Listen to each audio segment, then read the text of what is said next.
Okay, back across, Torin.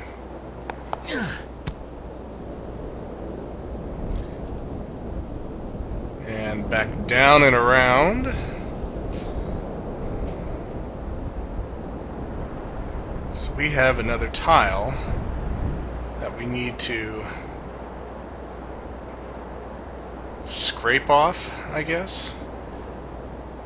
And if you recall, when we started out this episode, there was a washerwoman up here. So maybe she can scrub all that paint off of that so-called sign and expose the tile underneath.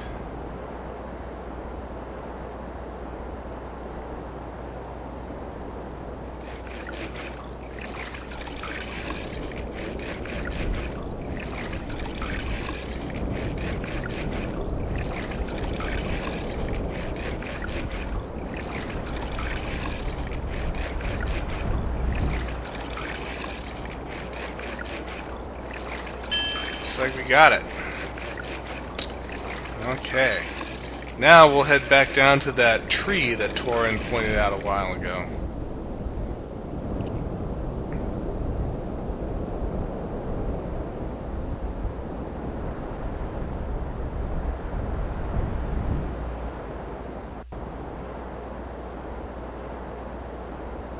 Actually, before we do that, since we can see the guy on his cushion, let's call to him and see if something different happens. Sorry, I keep going up and down the stairs.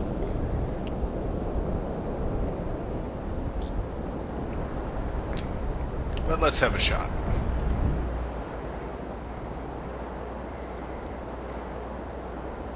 Hello! Hello!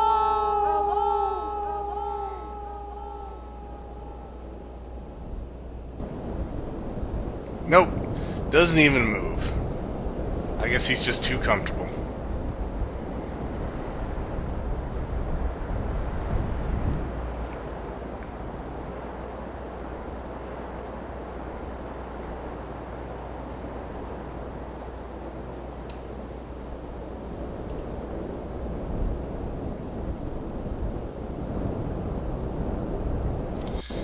Alright, so in order to get down to where that tree is, doesn't look like we can just jump it. If only I could make that tree grow. Well, plants grow when they have a fertilizer, and sometimes dung will do the trick. So let's have a go. This should either make that tree grow or kill it completely.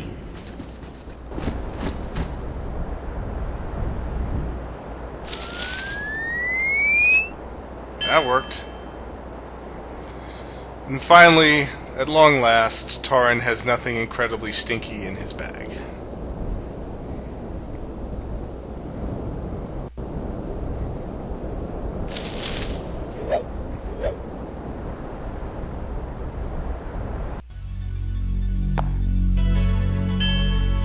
Ah, I recognize that music. It's the same when we were in the last crystal chamber.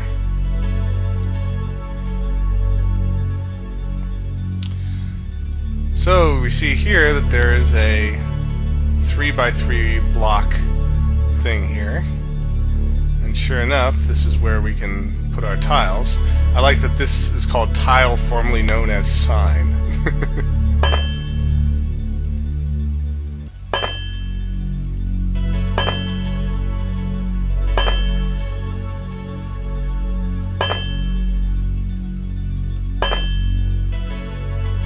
Getting a lot of points by doing this, so we must be on the right track.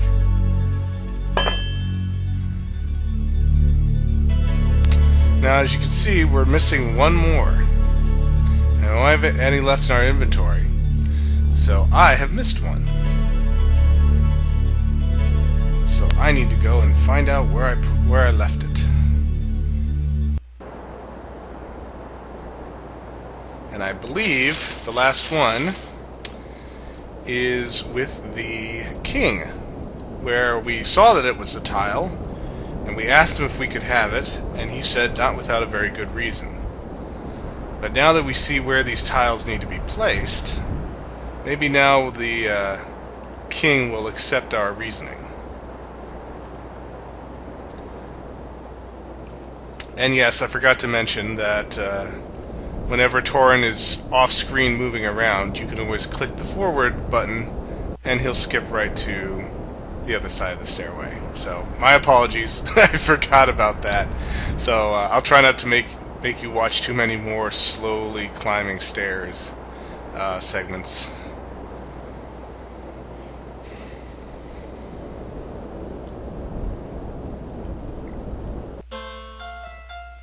There's that tile. Your Majesty, I think this tile is part of something important. You're right. It's part of my floor. No. Even more than that. You see, at the base of the opposite cliff, I've found an unusual room containing a large formation that would hold this tile perfectly. I feel certain that the formation is something important. Perhaps it even holds access to the lands below. Why then, of course you may take it. Thank you, Your Highness. Bingo. Alright, now let's go back down.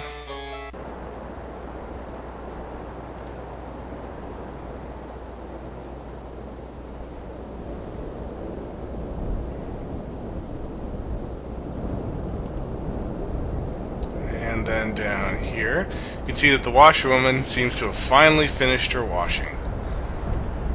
Hopefully she can take a well-deserved break.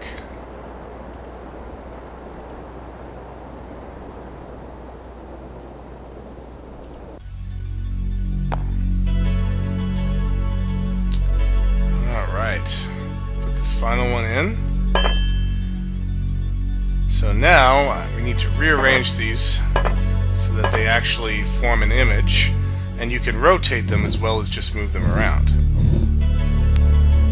Let's see if I can remember how to do it.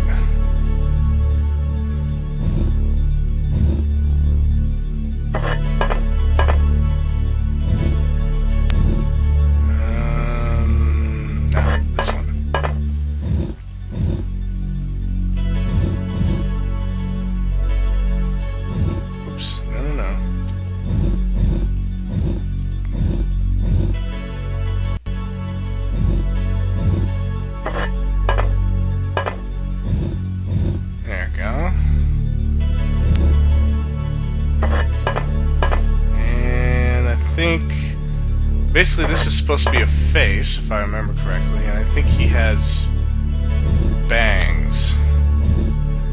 So I need to give him little bangs of hair. Yeah, now I just form his eyes.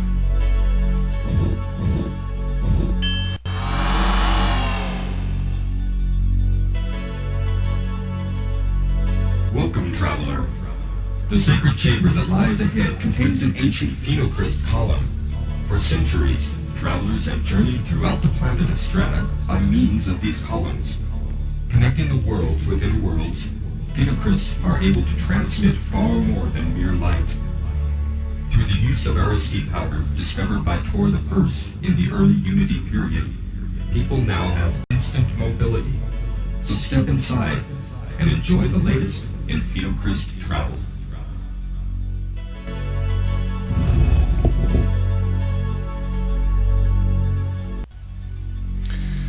So here we are, and it goes by pretty fast, but you can actually pick up a lot of turns and backstory.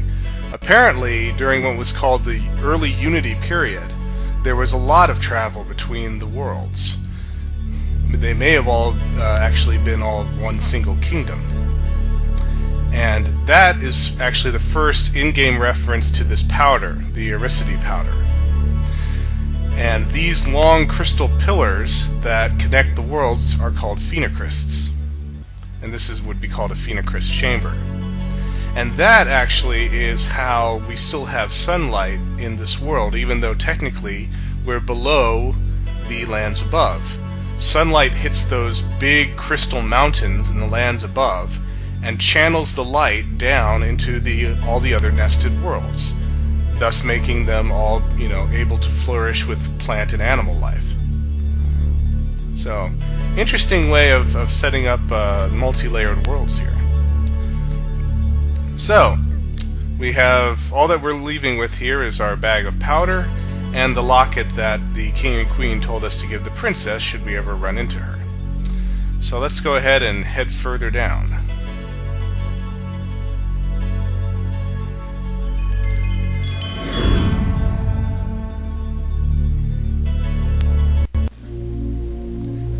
Chapter 3, Pergola. Before I pass judgment, have you anything to say? The child. Is he safe? Far away, where he will come to no harm. Although we suspect your involvement in the murder of our beloved royal couple, we could not find enough evidence to convict you. But since you were clearly guilty of kidnapping the Crown Prince, you are hereby sentenced to spend the rest of your life in the lands below.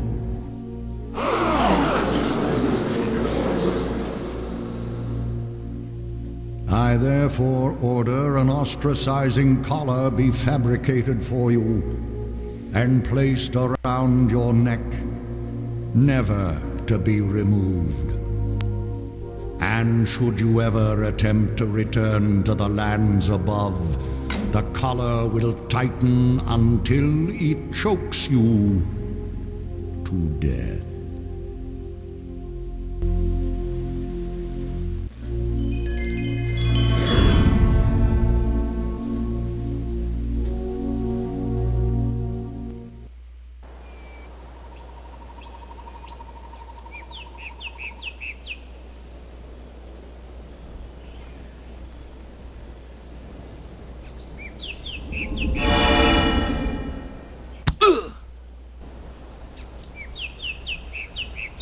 What is this place? Wow, but it is beautiful. You can see here that the sky and the horizon is becoming much, much more noticeably curved. And that makes sense, because as we go down towards the inner worlds, they're getting smaller and smaller. And it looks like there's a break in the crystal here, which is why Torin's passage through here got interrupted.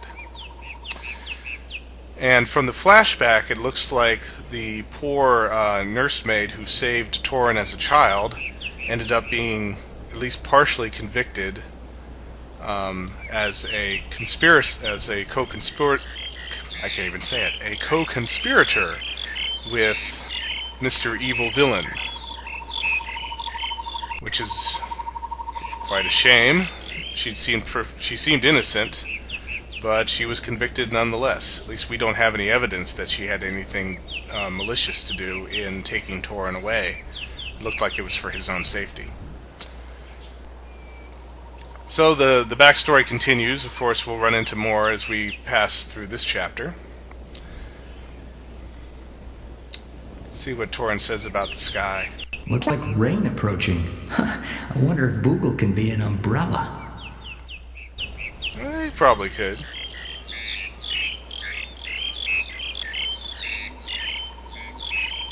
Okay, looks like we can go off this direction, so let's have a look.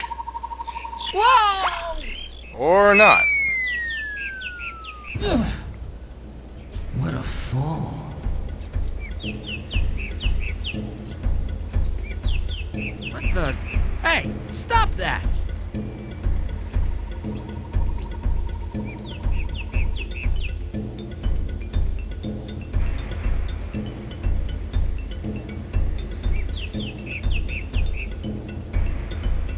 After the Pergolans tie you securely to the ground, they bring by all their friends to stare at you. You do not harm them, mainly because you're a skeleton. I like the title. Way to go, Gulliver. Yeah, well, that didn't work. And basically what you have to do is try to fight them and get up. Stop that! Let me go! Hey, get away! Shoot!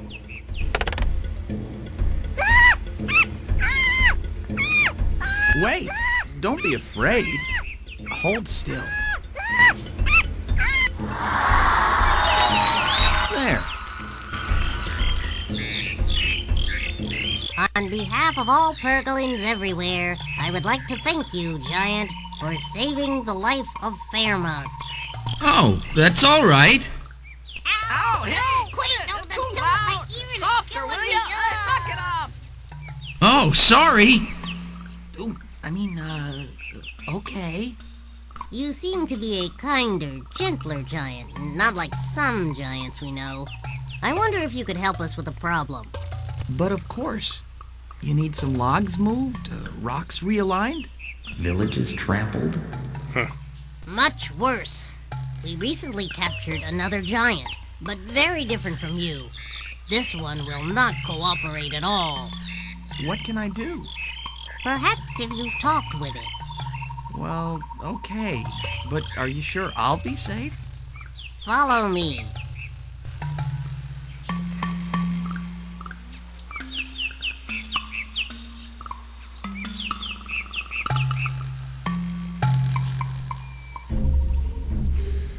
Alright, so, since we saved the life of that one Pergolin, they're not going to eat us alive, which is good. These houses always reminded me of the Smurfs whenever I saw them.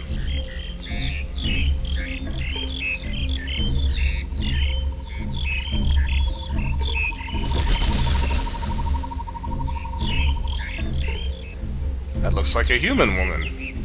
What's she doing down here? Oh no! No! It's okay. I won't hurt you. No! No! We're not getting off on the right foot here. It's all right. I'm not going to hurt you. Ha! You're with them, aren't you? Get away from me! But I want to free you. Get away! You'll only hurt me more. Won't you let me help you? Help me like they did? Ha! Show some respect. Just leave me here to die. Oh, I could never do that. You're far too beautiful for me to leave you here. Flattery won't help. Go away, so help me if you do figure out a way to release me. I'll scratch your eyes out. Very smooth, Torin. Won't you let me help you? Help me like they show some respect. Oh. Flattery. Okay, so she's not going to let us help. At least not right now. You'll notice, actually, though, that she's wearing some kind of crown or circlet here, and it has a big eye symbol on it, which is just like the symbol that the king of Escarpa had. So this might actually be the missing princess. And this might explain why everyone was trying to say that she looked a lot like us, because she definitely does not look like an Escarpan. My guess is either she was adopted by the royal family, or the queen is probably not as faithful to her husband as he may think she is. I'd say either scenario is equally probable. But in any case, let's show her the locket, and hopefully this will show her that we mean no harm. Hey, you're Lena, aren't you? I just came from your homeland. I met your mother and father. You did? Escarpa? My parents? Oh, how I wish I had listened to them. I wouldn't be in this mess. They told me to give you this. Oh, look. That is my dear sweet father. And I. Oh, how I miss them. Maybe you are from Escarpa, but you're so tall. Who are you anyway? My name is Torin, but I'm not from Escarpa. I'm from the lands above. Torin of the lands above. Do you promise not to harm me? I swear. At present, I can think of nothing worse. All right then, quick, cut me loose. Well, Hurry, before they stop you. Yeah, I can't. I'll have to try to break each little thread, I suppose.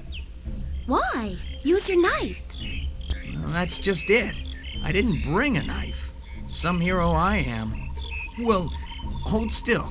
Here goes. Then I'll tell you a little secret.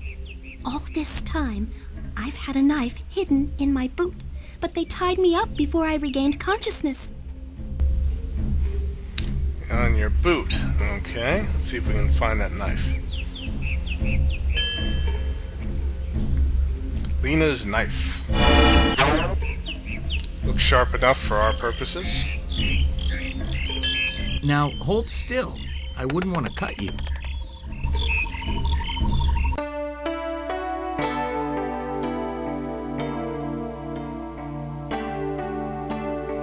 Oh, thank you, Torin. That was horrible.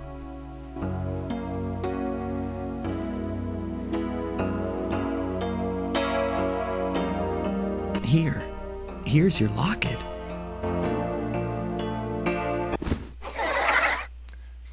Ah, thank goodness, Boogle. You're my hero. Oh, Boogle. Here, let me help you up. Oh, wait. Look at your arms. You're bleeding. What? Oh, I'm okay. I dropped a long ways through the trees before I landed on this soft loam. I must have, caught some branches on the way down. It's nothing. Nonsense. Come over here. I'm sure I heard a stream this way. Everyone in Escarpa said we should meet, but I never dared dream we really would. Everyone else was so short and hairy. I was always the ugly duckling. Too tall, too thin, hair only on top. But with you, I feel, I don't know, somehow normal. Oh, I think you're anything but normal. What? Torin? Huh? No, what I meant was you're far above normal. You're beautiful, wonderful, perfect.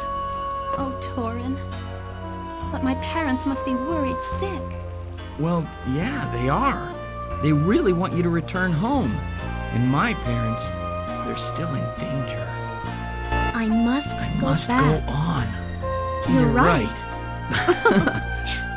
But will I see you again? You must. Excuse me, you two. Will you be staying for dinner? If so, I'd better send out several hunting parties. No, we've got to leave immediately. We have to begin our search for a phenocryst. Oh, no need. I know right where one is, but it's pretty far away. What? I can't believe it. Does it work? Well, it might. You see, it hasn't been used in some time. Somehow I could have guessed that. Let's go, Lena.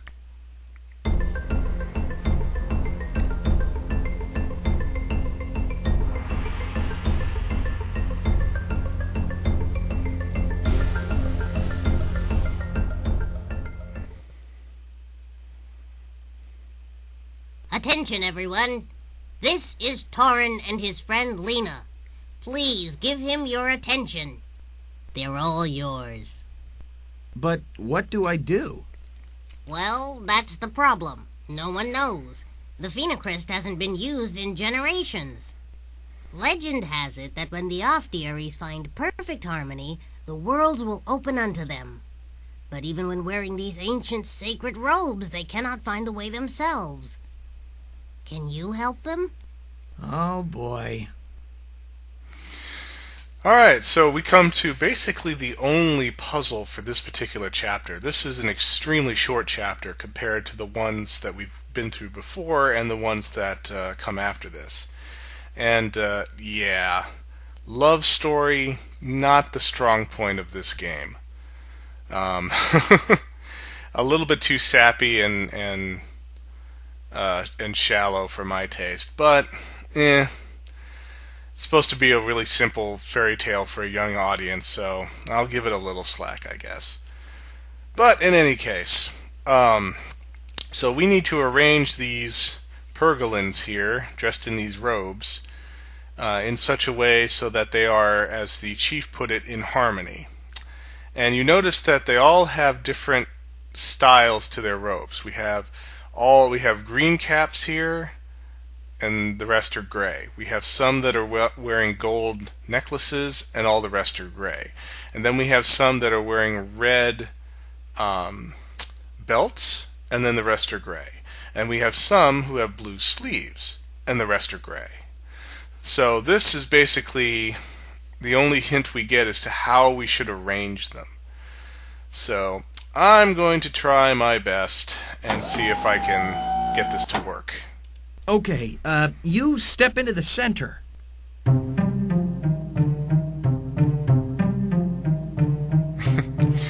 I forgot that there's music that comes around whenever they walk. And you, take his place.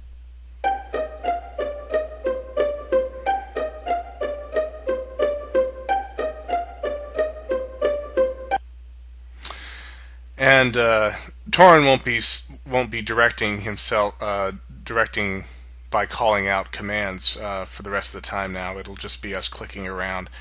But that's basically it. Every time a space opens, the next person will fill it. So this is how you basically slide the Pergolans around. So I have a green cap and a gold necklace on this end. So I'm going to try to get it so that people have either a gold necklace or a green cap. Hey, I didn't tell you to move. Looks like you just got bored since you haven't moved anyone for a while. Oh, fine. Oh, no, there goes another one. They just can't seem to hold still, can they? Wait, stop. Oh, Lena, I have to keep them from moving. They only move if you wait around too long, Torin. Watch out. Well, there's our incentive to keep going.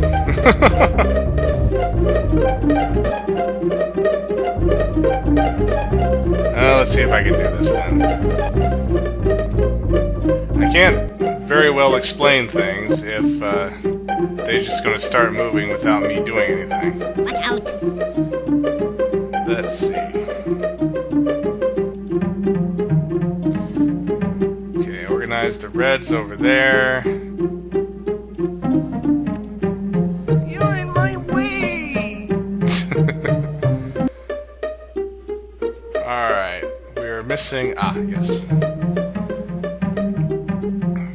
Try to line up everything. Okay, I've got blue here, green caps, gold, purple.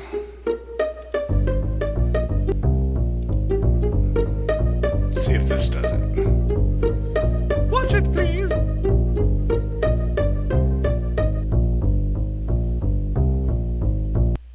Got it. Hurry, Lena! Jump up here!